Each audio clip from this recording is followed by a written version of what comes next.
Ugly Duckling Oboes is dedicated to the development of young oboe players. They provide quality handmade oboe reeds, private lessons, and high-quality oboe sales, rentals, and consignments. The oboes that they rent are conservatory mechanism oboes that include the left-hand F key and low B flat key. All are maintained by oboe-specific technicians. In-person lessons are available, as well as virtual lessons for students who live outside the geographic area or have transportation and scheduling challenges. They also offer online college audition coaching for high school juniors and seniors who plan to audition to be music majors. Visit uglyducklingoboes.com for more details on how you can set up yourself for success and sign up for their newsletter. That's uglyducklingoboes.com. Chemical City Double Reeds is a full-service double reed shop specializing in the sale of instruments, cane, accessories, and sheet music. Double Reed Dish listeners can enjoy free shipping with code DRDISH. Visit them in Baton Rouge, Louisiana, or online at www.chemicalcityreeds.com. Hi, I'm Galit Kaunitz. And I'm Jackie Wilson, and you're listening to Double Reed Dish, a podcast for oboists, bassoonists, and the people who love them.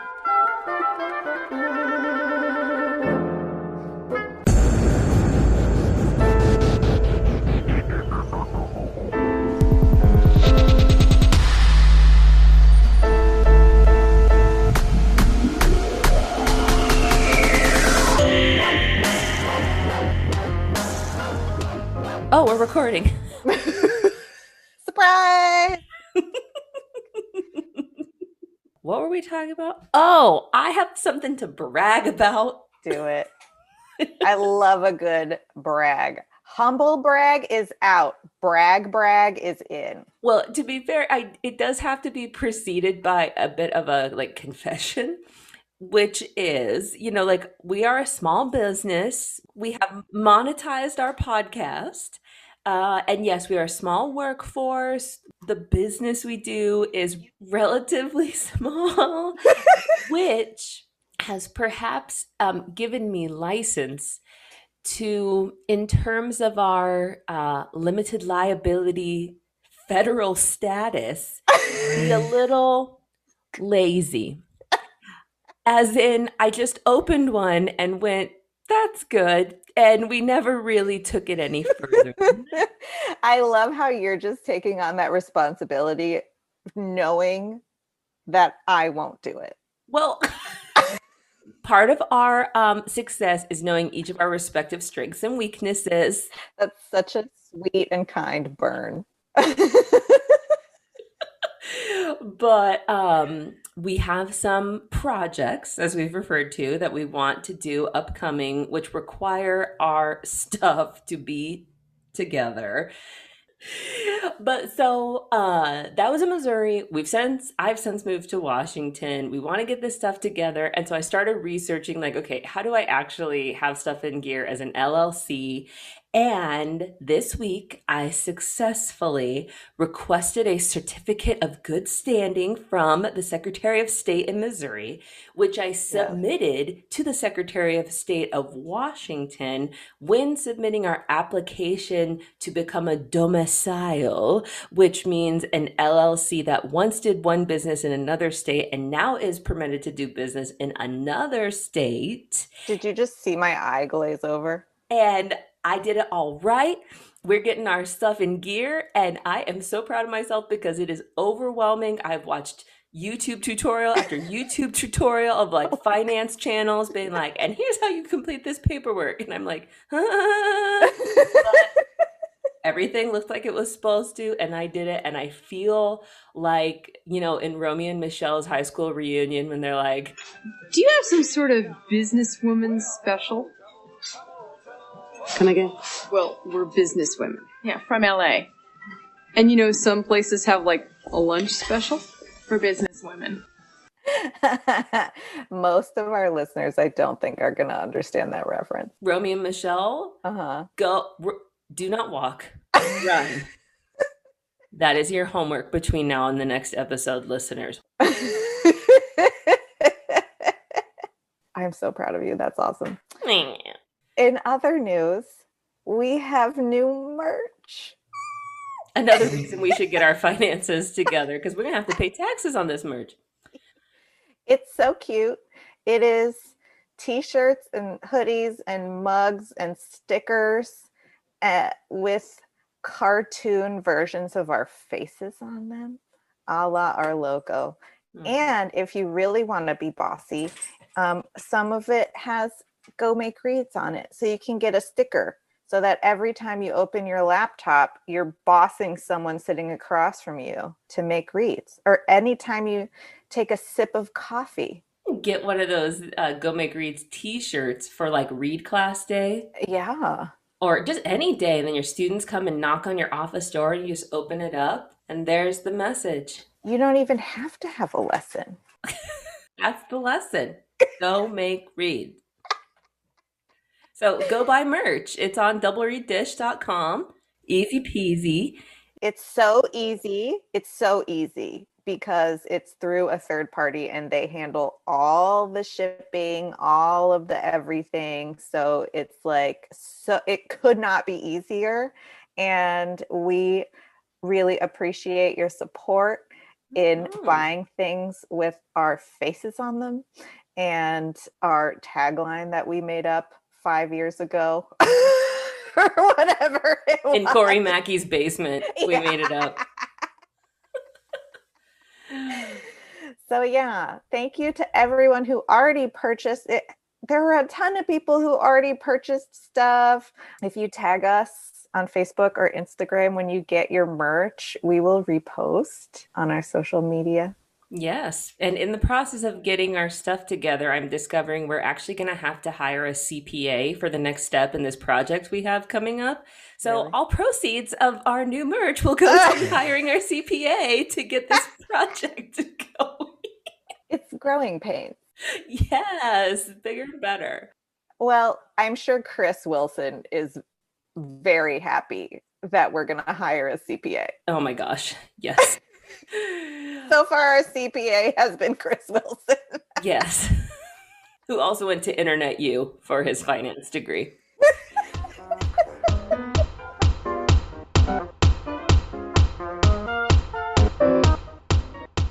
Jenna Engel loves the oboe. She has built her business on providing high-quality, handmade reeds, education, and a sympathetic ear to oboists across the country. When you order from Jenna Engel Reeds, you get prompt communication, reeds or cane handcrafted to your specifications, and cheerful, friendly customer service. All orders are mailed within 1 week, sometimes much faster. Single orders or monthly reed subscriptions are welcome, and she'll work with you to find the combination of response, resistance, stability, and flexibility that is right for you. Jenna doesn't just do reeds either. Look at jennaengel.com for a selection of reed cases, swabs, and tools, or for reed making videos, classes, and boot camps. Podcast listeners can use the code DISH for 10% off their first order. That's DISH, all caps, at jennaengel.com. Hey, oboists. Have you ever found it difficult to sort out when and how to find a new oboe or English horn? Oboe Chicago streamlines the process, providing personal and professional consultation and a large selection of lovely instruments.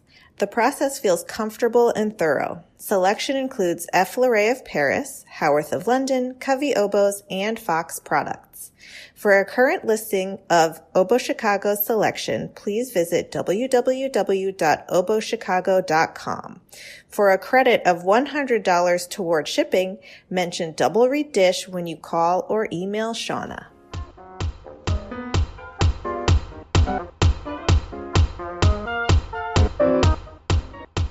We are delighted to welcome to Double Reed Dish Pedro Diaz, solo English horn with the Orchestra of the Metropolitan Opera. Welcome, Pedro.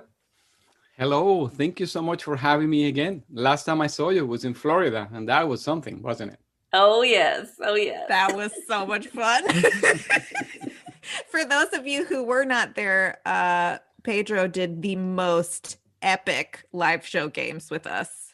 Yes. It was incredible. What was it? What was it I had to do? I had to transpose. What is that? It was a Tristan or something. I had to transpose.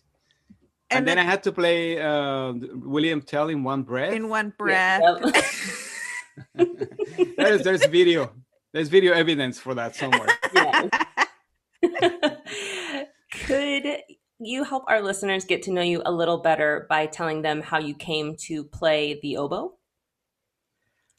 Yes. My parents, my brother and I grew up in Spain.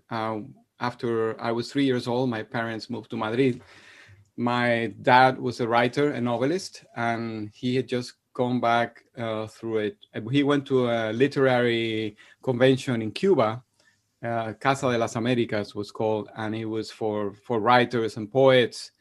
And in those days, it was the heyday of the Cold War. So in order to come back from Cuba to another U.S. territory, which was Puerto Rico, he had to go through two cities. And so he had to go Mexico City, Madrid, Spain, and then San Juan, Puerto Rico. Basically, he went around the world just to go back home to an island that's about 300 miles away from from Cuba. And so at his time in Madrid, he spent some time with his colleagues, and he fell in love with the city. And he told my mother, he said, I just want to live here for a few years. I want to write. I want to, do my work here. And my mother was a physical therapist. God bless her. She just passed away this year. We lost my mom. I'm so sorry. Thank you. And the physical therapists, like nurses and other professionals like this, they can work anywhere in the world. They're always needed. So we went to school there, and my parents took us to concerts every Sunday to see the orchestra in Madrid, the National Orchestra, with, I think it was Frubert de Burgos at the time, the conductor. So we came back to Puerto Rico when I was 10, and my brother entered a school for the performing arts called the Escuela Libre de Música, which is a very well-known school. Most students, most musicians that with provenance from Puerto Rico actually come from that one school. It's a very popular and very respected music school. It starts in 7th grade. And so my brother took the French horn, and I decided to play the oboe.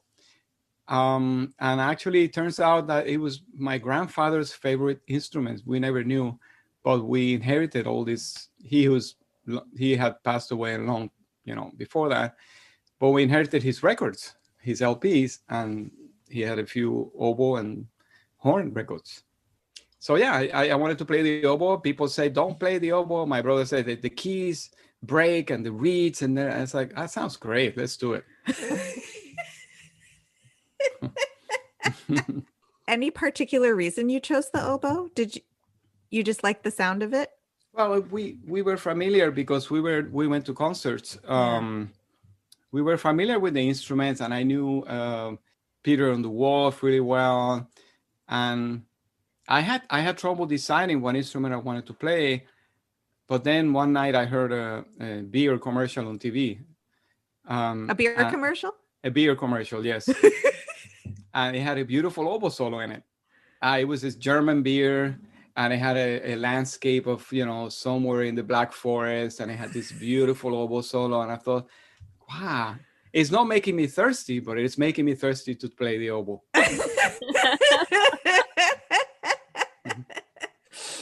When did you decide that you wanted to be a professional musician?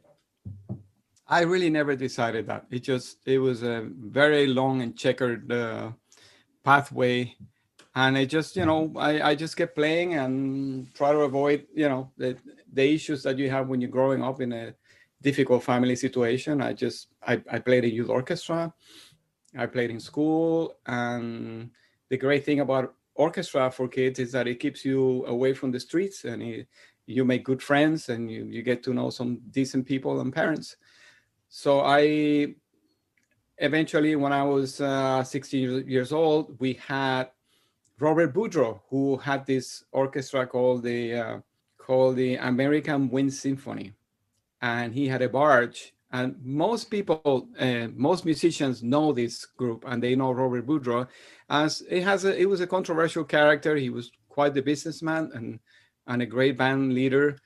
But for people like me, he changed my life, and I will always be indebted to him, because he came to Puerto Rico with his orchestra, with his wind ensemble, and he came to my school, and he made some auditions. He got some money from sponsors, and I got to study in Pittsburgh for a year and stay at the Stephen Foster House, which he had bought as a national landmark. Wow.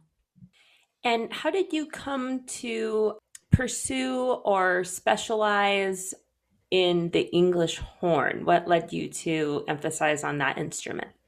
Well, that was another accident. When I went to Juilliard in those days, you didn't have a really chance to take lessons. Tom Stacy was the teacher, but I think you could just major on English horn, and nobody wanted to play the English horn because everybody wants to be the first oboe of the Chicago Symphony or the New York Philharmonic when they go to school.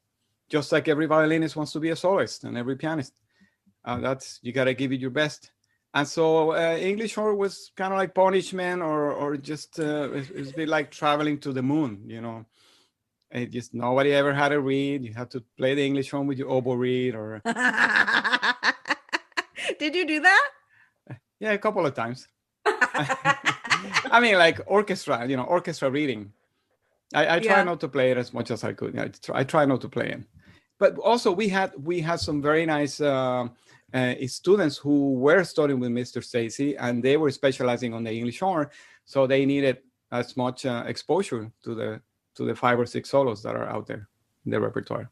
Did you ever decide to be an English hornist, or is that something you fell into?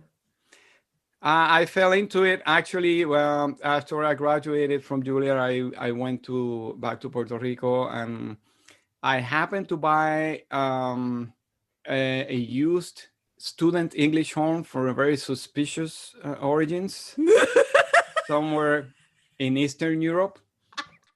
What's the serial number scratched off? I got a good price for it. I didn't ask any questions, and I thought I should have it just because I thought maybe I want to learn to play the English horn someday, but I was sure I was just going to get a job playing the oboe. And so my teacher, Elaine Duvas, at the time, she sent me, I remember getting a beeper. Remember those, you were not born. Yeah. Oh, yeah. People, Yeah. Before cell phones, people had beepers. Yeah. Yeah. And so I had no money. My first job was playing in the band, in the state band. And we played concerts in local squares in every town. And it was $500 a month. And I had to compete with about 23 saxophones and 16 clarinets. So I developed a big tone. And so it was great because I got to know all the towns in Puerto Rico, all the beautiful towns. And that was also before GPS. So I would just ask, where's the town square? You go to Lares, you go to Adjuntas. Okay, all I have to do is just get to the town square, and that's where the concerts were usually. So I got this English horn, and then I bought a beeper thinking, okay, someday someone is going to call me for some gig. And in effect, I got a beep from Elaine Duvas, and she said, Pedro, there's a job in South Africa there's 2 jobs available. And so I wrote my friend, Kaylee Newport, and she wrote me. Those days, people actually wrote letters. And they asked me to apply, and they gave me a list, and I made a cassette. You don't know what a cassette is, I'm sure. Oh, we do. Yeah, we're there. We're there with you. We're there with you. We'll explain it to our listeners later. This is a cassette. I'm holding a cassette and I'm holding a pencil, and some people will never know the relationship between a pencil and a cassette. Am I right? Okay. So anyway, I recorded a cassette and I sent it to the orchestra in Durban, in South Africa. It was called the Natal Philharmonic. And they had 2 positions, one for assistant principal and one for second and English horn. So I applied for I play my oboe, I played the heck out of the oboe. I just hadn't got out of school at Juilliard. I was, I was in good shape. And then I thought, yeah, why not just play some English horn solos? That'd be kind of fun. So they got my cassette and they wrote me back and they said, well, your oboe playing was really good, but your English horn playing was not very good at all. Can you record again? I said, yeah, sure, why not? And so I recorded again on the English horn. And I didn't know. I mean, not only did I not know what I was doing, I had a student, Fossati, which was a good instrument, but it was a student instrument. and it had an automatic octave system, all these things that I didn't know. And so I made a recording, and I heard from them, and they said, well, okay, your oboe playing was really good. Your English horn playing is still not good, but we're going to offer you the English horn job. They didn't offer me the oboe job. So I guess you can call them an accidental, opening into the world of English horn. You should get shirts made that say in quotes, your English horn playing is not good. Like I didn't sign up for this. And so what happened is that a colleague of mine who became a colleague at the time, a John Mack student, he was already in South Africa playing in Cape Town. And so he auditioned in person. And of course they had to give it to him because he was there. And, who knows this Pedro guy was. And so, yeah, I give him the English horn job. Well, who cares if he doesn't know how to play it? And so the day I arrived, they paid for this plane ticket. Again, I went around the world just to get to Durban. I think I took about 4 planes, and I slept for like 2 days straight when I arrived. And I showed up to rehearsal to play Roman Carnival.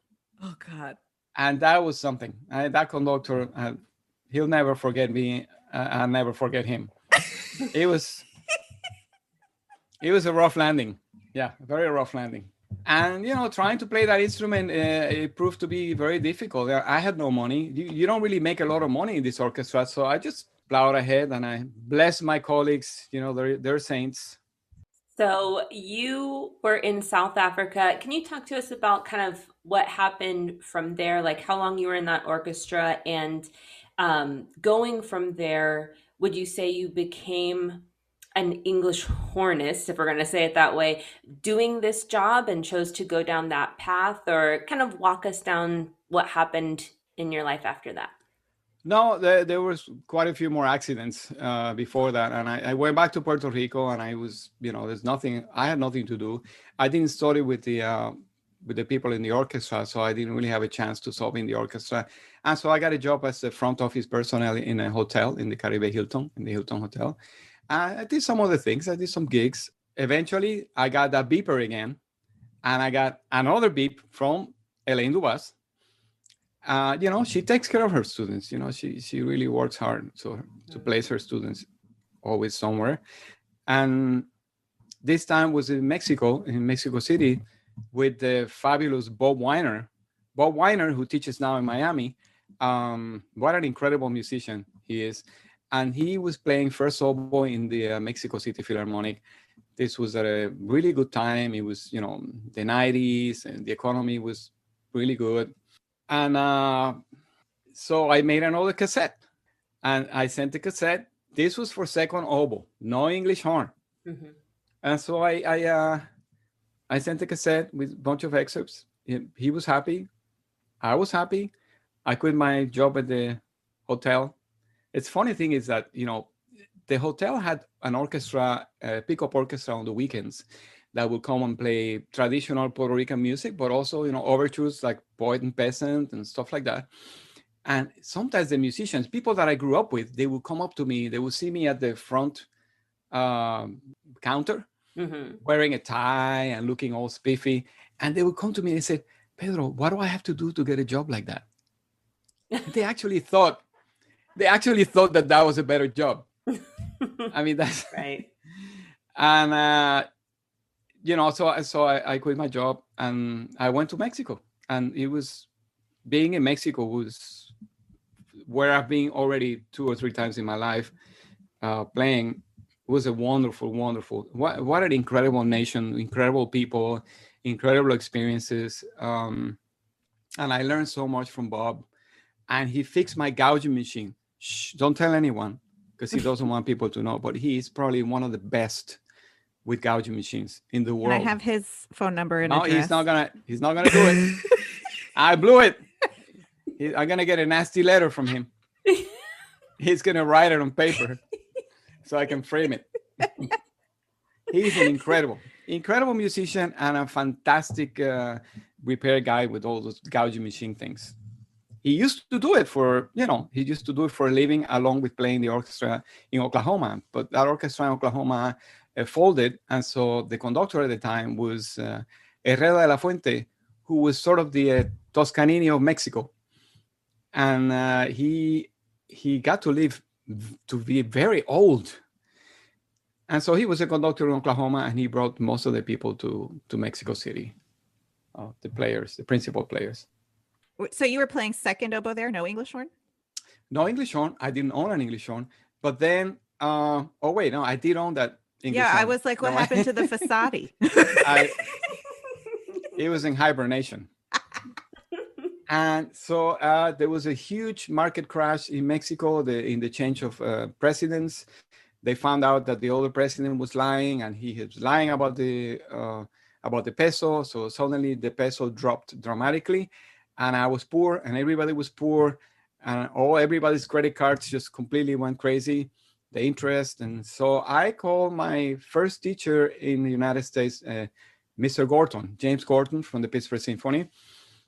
And he was so generous. He was the best teacher I could have when I started. He taught me how to make reeds, and he was very patient with me. I needed somebody to be patient with me. I still do. My wife is, she's still with me. And that's so, all we can ask for, honestly. Yes. You don't have to edit that out, I guess. So he said, well, send the cassette. No, he didn't say that. So I went to work on an artist diploma at the Duquesne University, where I've already been there before. And so when I was in Pittsburgh, I decided to start to play the English horn more and more. So I started to study with Harold Smoliar, excellent musician also. And he went with me. I sat with him, and we went through every excerpt. I had lessons with him, and he was magnificent. I'm so grateful to him for that. I also got to study with Felix Krause, because Pittsburgh is not far from Cleveland. And I had been studying with John Mack on and off pretty much since I came to the United States, since I was 17. He knew me. I also got to study with him at the Kent State one summer. And so I learned very quickly the styles. You just have to know the styles. You have to know the tips and tricks. And then when I moved to New York, I got to study with Lou Rosenblatt. So it was then that I sort of knew, a little bit. I'm still learning. I still don't know how to play the English horn, but I was, approximating kind of my idea of what an English horn should be like.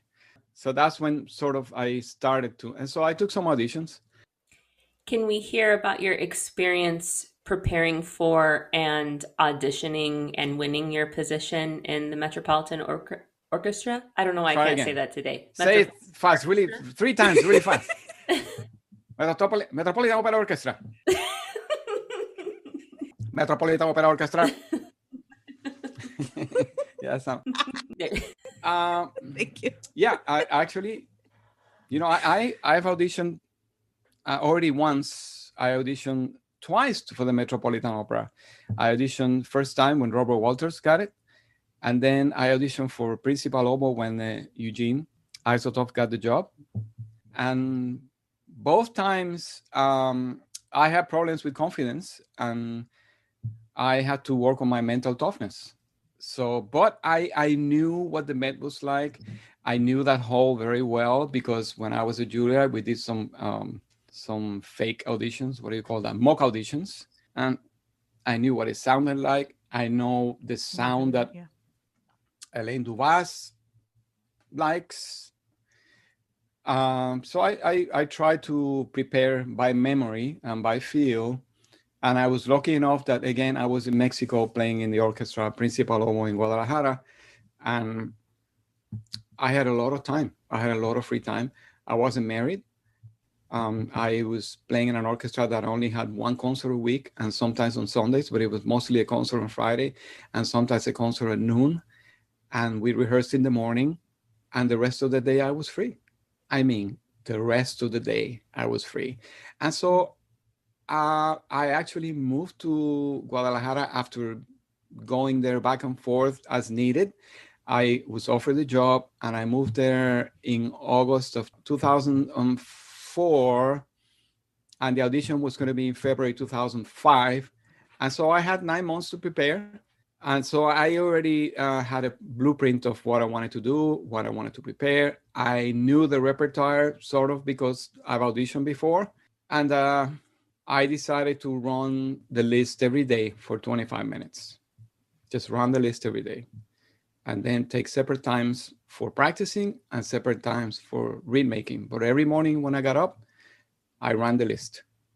No exceptions, no practicing, no stopping. Whatever happened, happens. And that's what I recommend to my students and everyone. I said, run the list every day for a few months. By the time you get to audition, that'll be just like running the list. I want to ask you about confidence and mental toughness. You seem to be fearless. You went to South Africa, and you went to Mexico, and you went to New York, and you went to Pittsburgh, and you just went everywhere. And you still mention that you had trouble with mental toughness and confidence in some audition scenarios. And I would love to hear more about how you worked on those skills and how you have found an equilibrium. Yeah. Because we can be too confident, Yeah. I would guess, in life. Where do we find that balance between believing in ourselves enough to achieve our goals and not being complete egomaniacs? I think that your life has to have meaning. Your musical life, there has to be meaning. There has to be a reason why you're in it. And you cannot be discouraged by anyone. Because I think in the professional field, you can so easily be discouraged. But if we remember to the origins of music, Western music, the church, that was the only place where you can learn music. You could be a choir boy. And then, the monarchy, the great elector, or the kings and queens, their kids could study music with the court musicians. And then, in modern society, for example, in Asia, it's well known that it's incredibly expensive to study music. And so only the people that are doing a little bit better, their kids can study music. And we also know in the United States, for example, in the old days, we've heard quotes of John Delancey saying things like, I try to discourage as many people as I can, so only the really good ones get through, or so people don't waste their lives thinking that they're going to make it. I don't know. There's a lot of controversy, I guess, in that, because I believe, maybe you guys believe, that everyone should study music because it will enrich your lives and it will make you better citizens, whether you end up being a musician or not. And so there has to be meaning. I'll tell you, for example, a story of my friend Dominique Wollenweber in the Berlin Philharmonic, the English horn player. Excellent person, human being. He has been to my house a couple of times. A lot of these English horn player guys come to my house at some point. I try my reeds or whatever. They find out they're bad and then they never come back. Anyway, Dominique also never wanted to be an English horn player, and he grew up with in a musical family, and his father was an English horn player in an opera house. Wow. I don't know if it was Frankfurt or Munich. And of course, Dominique wanted to be an incredible oboe player. I think he was a finalist at the ADR competition, or one of those competitions. It wasn't until he got the job in Berlin that he started thinking about the English horn. But guess what? He already had it in him. He was sort of destined for this job. He knew what an English horn was supposed to sound like, because he heard his dad play all the time, even though he didn't, want to have anything to do with his dad's English horn playing. It was meant to be. And so there has to be something like that. I mean, in my case, my granddad loved the oboe and the horn, and I I got to know most of my life as a teenager with other musicians, spend time, and that can be the rudder. It can be. I mean, many other things can derail you, but I would say to people who say teachers are important, a bad teacher can never derail a good student.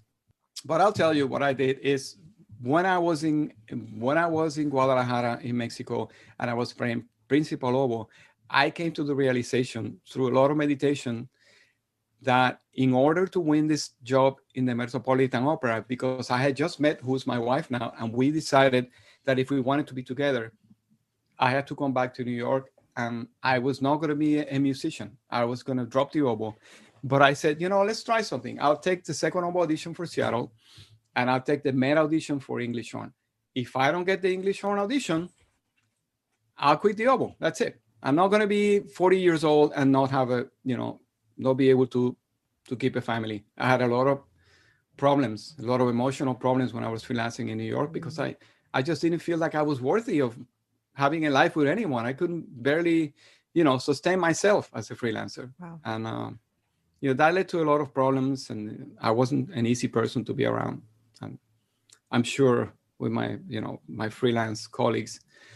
But what I decided was that I needed to take a major step into sort of getting to know myself better. So I found an incredible psychoanalyst in Guadalajara that was recommended by other orchestra musicians, friends of mine in Guadalajara.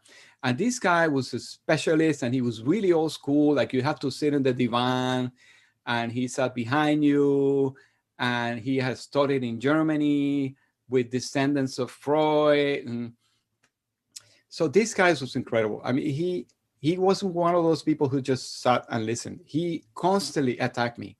I would say one thing, and he was just like, you don't know what you're doing. And so he sort of woke up the beast in me. He made me so angry. He made me so sort of demonical in my desire to get the job that going into my Met audition was like going into the battleground with lots of ammunition.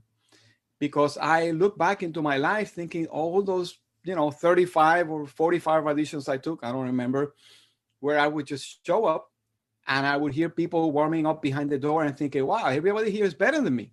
They all sound great. What am I doing here? Okay, I'll just go and play. Whatever happens, happens. And then I would play. Sometimes I will mess up. Sometimes I will not mess up. But I would say, I'll take the next one, whatever. I'll prepare for the next one. This one didn't go well. So what? There'll be another day. So, I was 39 years old, and I didn't, of course, I shouldn't be so ungrateful because I did have jobs. I played in South Africa. I played in Mexico City. I also played in Spain, in La Coruña, in a wonderful orchestra. And so I'm very lucky to have played with great ensembles also in New York as a freelancer. But unfortunately, students in the United States, they feel like if I don't get a job in one of the A-list orchestras, I'm a failure. I'm never going to make it. Oh, I didn't make it to the New York Philharmonic. I didn't make it to this and that. Oh, forget it. I'm not good. And that's a myth. You just have to find your path. But I was able to prepare very well. I had a lot of time. I used my students as my human tape recorders. I would play for them and I would have them talk back to me and tell me what they think. I really became adaptable. Whatever they say to me, I did it, whether I believed it or not, whether I agree with them or not. I just wanted to work on change. Or one of my colleagues who said, no, this is too slow, play it faster. I said, okay, I'll play faster. I don't care. I'm not going to play faster at the audition. And this will help me decide, have more conviction on how I wanted my excerpts to go. And so little by little, I sort of deconstructed what was happening in my previous auditions and decided to reassemble everything with a different character. And so I became sort of a soldier. I went in there in a very prepared position to fight the good fight. And there's other things. I got lucky. There was other factors too. I had a good read. I had an English horn that I borrowed from Henry Schumann, who was a a dear, dear friend and an incredible musician. And it was a very good instrument. I didn't have good instruments. My instruments were blown out. So I actually borrowed 2 instruments. The oboe that I borrowed was from Carlos Coelho, which was an oboe I had been trying for, who was then a student of mine. Yeah, so Carlos sent me an oboe that I was trying out for Xiomara Mas, who now plays in the St. Louis Symphony. And she decided not to go for it because it was kind of expensive. It was a Royale and she wasn't used to playing a Royale at the time. So before I returned it to him, I was just in New York for the audition. I was living in Mexico. My wife, Lucy, who was not my wife at the time, she bought my plane ticket so I could take the audition. And it was a good investment. I keep telling her that.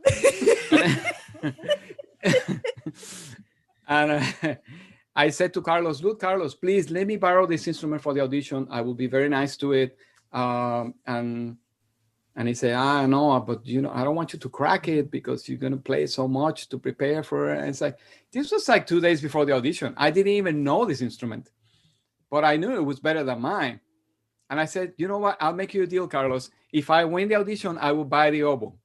And he said, yeah. Well, everybody says that, like, what are the odds that you're going to buy my oboe right now?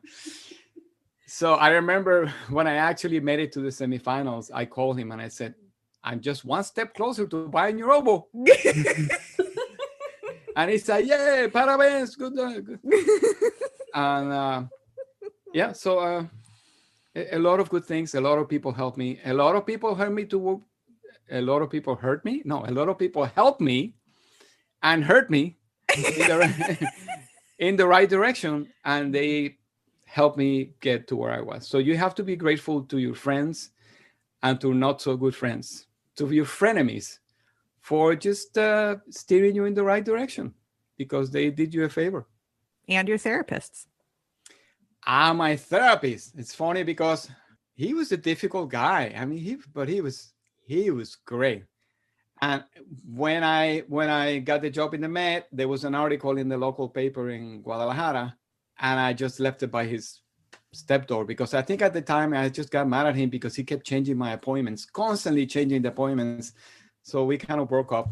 So then I left the article on his doorstep as a way of saying thank you. And I left also a nice bottle of tequila. Oh, very nice. Well, we are very pro therapy in the Double Reed Dish family. Yeah. We are very pro community.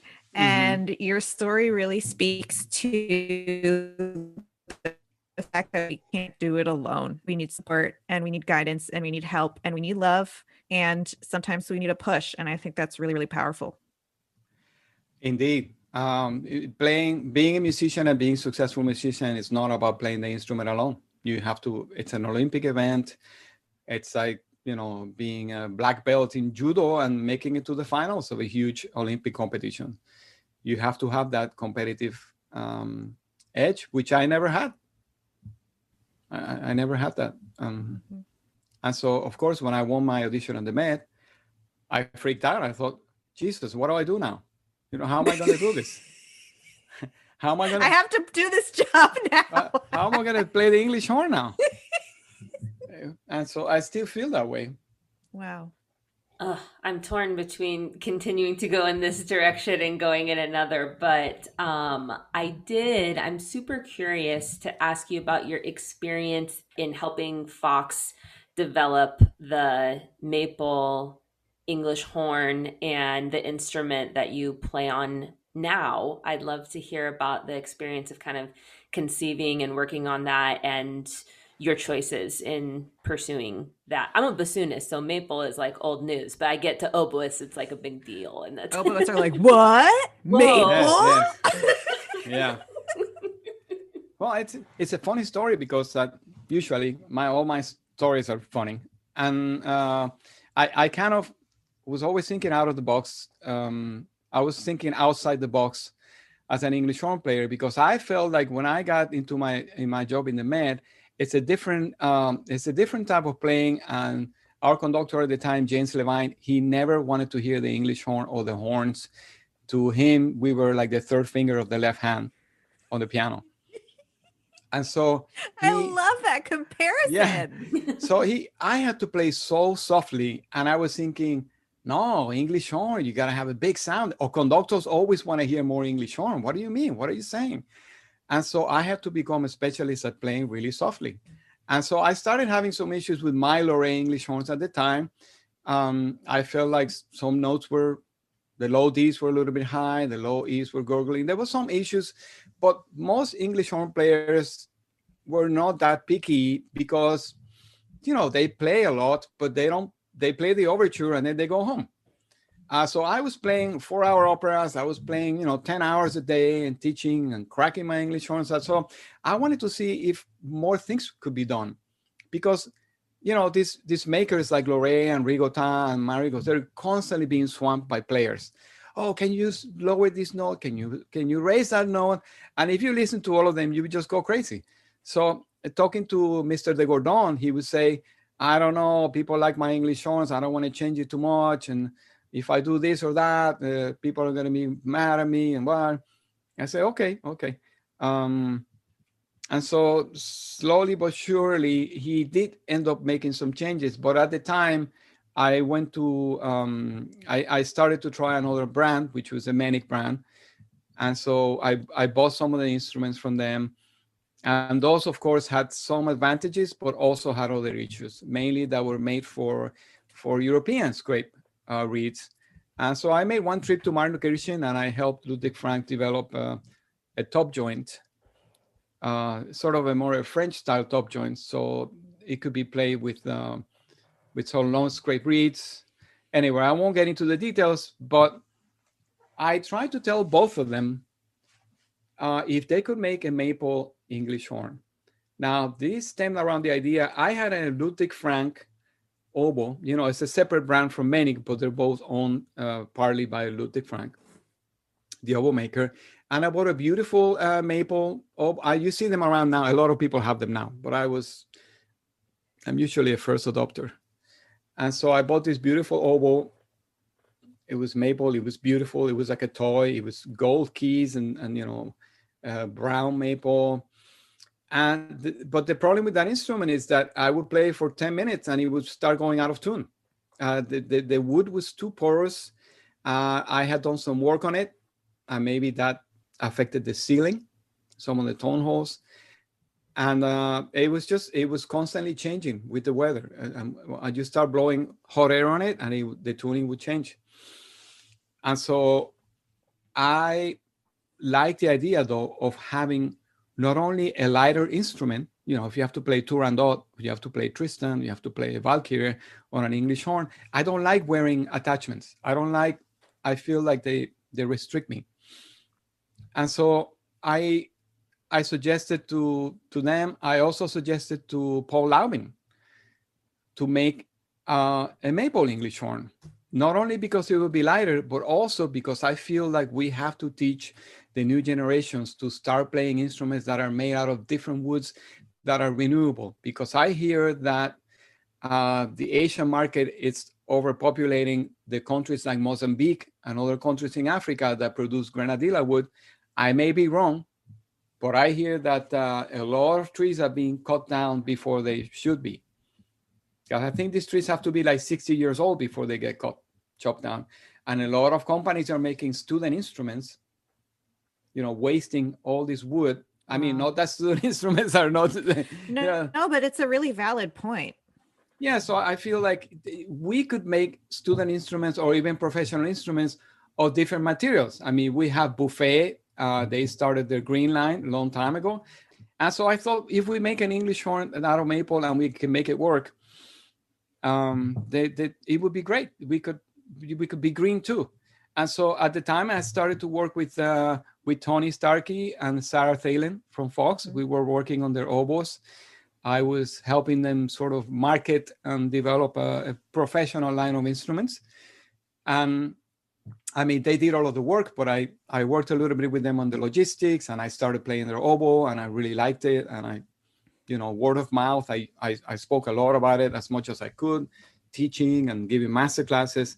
And so they were so kind. They were so generous. They were so willing to work on this idea. I've never met anyone and people like this before. They said, let's do it, Pedro, let's try. So we tried all kinds of crazy things. They even tried to make an English horn out of carbon fiber. Cool. Because they have friends. Fort Wayne, it's a huge hub for military contractors and high-tech industries. So Tony knew a lot of people, and they just, they spent a lot of resources on it. Always be grateful for that. And so the idea was to make an English horn that was maple, but modified so it wouldn't have the usual problems that maple can bring to a small bore like an English horn. And so we decided to try a plastic coating. In the beginning, the plastic wasn't of the best quality, but then, they found a much better type of polymer. The wood was beautiful and it was light and the intonation was great. Sarah did a great job with the R&D. The development of it was fantastic. And, they would drive 6 hours just to bring me instruments sometimes. It was great. And the idea of having an English horn that's not going to feel like it's breaking your wrist while you're playing it is so attractive. Yes. Now, granted, it is not the sound that most people are used to. You have to get into the sound and you have to learn how to play them, and you have to make a different kind of reed. They're not as open and lively as black, wood instruments. But they also have some characteristics that are desirable, especially for me in the pit. You can play softer, you can play chamber music, but you do have to play them with different reeds. And you just have to maybe have other instruments that you want to play when you want a different sound, which is it's okay. I do use my rosewood Laubin. I also had a Cocobolo Laubin English horn, which is beautiful. But that one I sold to a very nice person, nice player. It's not for everyone. That's what I would say. It's for someone who doesn't want to get tendonitis, like you said, or a dislocation of the wrist, and someone who wants a sound that's not too offensive and not too out there. Mm-hmm. And since it's maple, will it last forever, like a bassoon? I don't know. I'm still trying to work with them on some aspects that I think will help make them more durable, but we haven't had a chance to talk in a while. But I've had the ones I have. I think I still have the prototype that I did the CD with. So cool. And the album that I recorded, I did it basically with prototypes. The first two concertos were just a regular black. Fox that Sarah modified like the night before the recording heavily. Basically worked on every tone hole the night before the recording. Oh my God. You can never have a perfect situation. We had the recording date, we had the house, we had the musicians, and the instruments were not ready. It's always like that, right? Sure. Yeah, you watch that movie Ford versus Ferrari. They go to Le Mans and they want to beat Ferrari, and Ford, the cars are like leaking oil and the brakes don't work. It's always like that. You just need the driver. I try to be a good driver from that recording. That's all. Oh, I love that. I try my best. But the great thing about maple, the other thing is that it doesn't crack. I have not been able to crack my English horn or my oboe that I have. After it sounds like you've tried. Oh, my wife says it's not an English horn until you crack it, Pedro. And it would take me just days or weeks with my other brands. Mm-hmm. Wow. Except for the Laubin. The Laubin has always been top joint is plastic coated. But also Loré. I have a Loré English horn that I'm trying here, a violet wood. And I had a traumatic experience with a violet wood my early days in the Met. And they know about this. So now they make it with a plastic top joint. I mean, with the insert. Mm-hmm. And I really like the one I'm trying. It's great. It's fantastic. This might be a great segue because we always love to ask our guests about memorable performances, both in an inspiring and meaningful way and in a hilarious, embarrassing way. So is there anything you would like to share with us about things that have happened to you in concerts? Oh my God, that would be pretty much almost every performance of the Met. But I can tell you, early on, my first year or my first 2 years, I played Don Carlo, which has a beautiful English horn solo, and it's in F, or meaning it's in C. Because for the English horn composers, they don't risk anything. They know they have to write for the English horn in C. As easy, make it as easy as possible. Yeah. Don't give this, they're the violas of the woodwinds, so don't give them anything too hard. And so this solo, it starts on a C. It's a whole thing is in F, meaning in C. So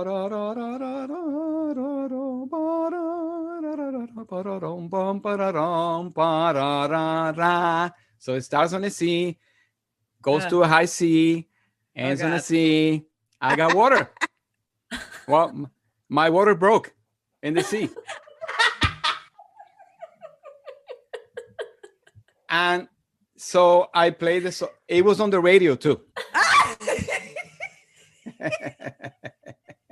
It wasn't a Saturday broadcast, but it was one of those where they were doing on a serious satellite, whatever. And so it was painful. The most painful part was that James Levine looked at his friend in the orchestra and they were both laughing, but they were not laughing with me. Oh. I was just sitting there, basically hoping that the earth would swallow me.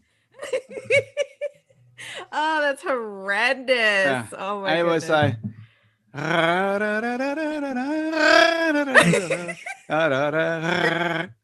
I try not to take myself too seriously anymore these days. When those things like happening, like hey, here's a bonus for you, But I can tell you other stories that are of a different character. For example, whenever I play the Valkyrie by Wagner, which is my favorite opera, and now it means more to me than ever because it's about the love of a father for his daughter and how in the end he has to punish her because his sort of second wife gets mad at him because she misbehaved. And so he's forced to punish Brunilda and put her into the eternal fire. And so there are a few scenes, one where he explains to her what she has done, and then there's one scene where he has to put her, see, I'm already tearing up. He has to put her into the eternal fire. And it's the most beautiful aria. And I can never play the last 2 pages without crying. Never. I even played it in a couple of years ago. I was invited to play it in Dallas with the Dallas Symphony, with the wonderful Dallas Symphony musicians. And I got to play Valkyrie with them. I mean, it was like, I would have paid for that. I love playing that piece, And I had to cry in public. I mean, like, at least in the pit, nobody sees me, but it's incredible. It's just so powerful. Some music is like that, right? You guys probably have had moments like this. And so playing while you weep is quite the experience.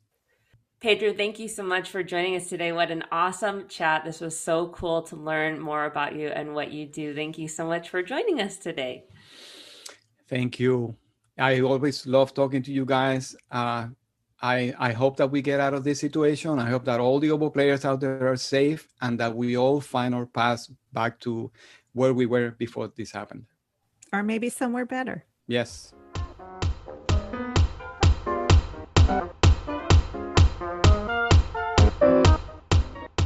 We hope you enjoyed the episode, and thank you for listening. And don't forget to follow us on social media, and go ahead and rate and review on iTunes. 5 stars only. Thanks, and please and thank you. Glee, who's on the next episode? The next episode is Principal Bassoon of the Utah Symphony Orchestra, Lori Weick. We can't wait to share that one with you. Go to our website and check out our merch. Buy stuff so that we can afford a CPA and Chris Wilson doesn't murder me in my sleep. And none of us go to jail. Jackie, we got to end this nerd parade. Go make reads.